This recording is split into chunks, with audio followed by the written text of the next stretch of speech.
I just watched Sugarcane, which it's nominated for Best Documentary Feature for the 2025 Oscars. It was a film in 2024.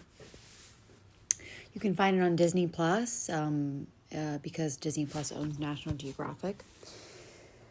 The cinematography, the shots were really beautiful. The film, can be upsetting because it talks about child abuse and sexual abuse of Indigenous children. I think anytime they talk about any sort of abuse of children, it's very difficult to be with.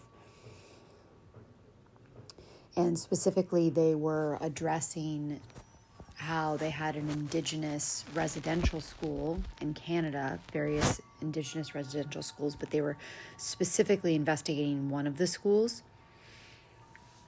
And it's basically like a boarding school where they would take and segregate a lot of, from what I've read, would even almost like they would kidnap a lot of these Indigenous Native children and put them into these schools that were run by the Catholic Church. And then the children would disappear and they'd be sexually abused and have children. And then these children would be burned in the incinerator and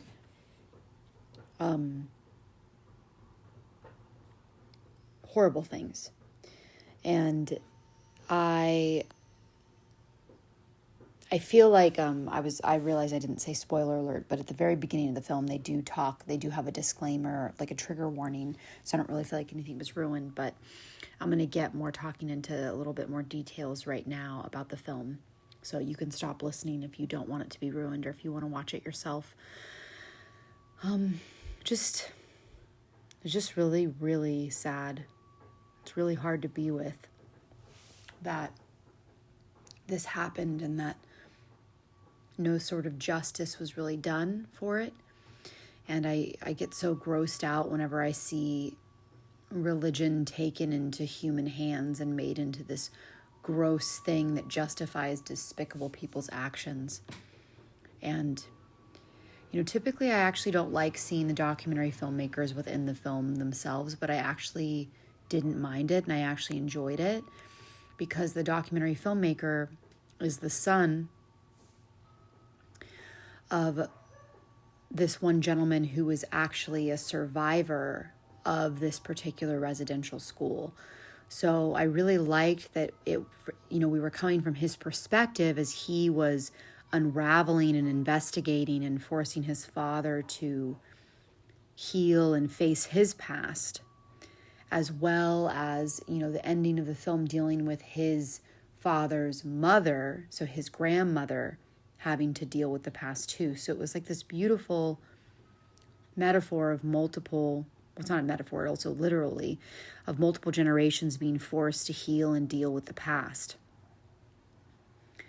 And, one of the most poignant part of the films was when this one man was talking to this member of the Catholic Church at the Vatican. And, one of the things he said was, we've heard so many apologies, but, what are the actions? Like nothing has actually happened. Like what's been done? And that's what I was still left with at the end of the documentary of,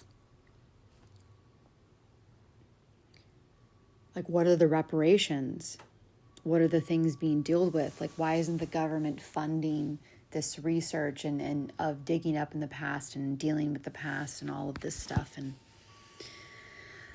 But yeah, it was really well done. The cinematography was really well done. And I just really enjoyed, very often documentaries, people think documentaries can be really bad, just like narrative films. And this was a really well done documentary.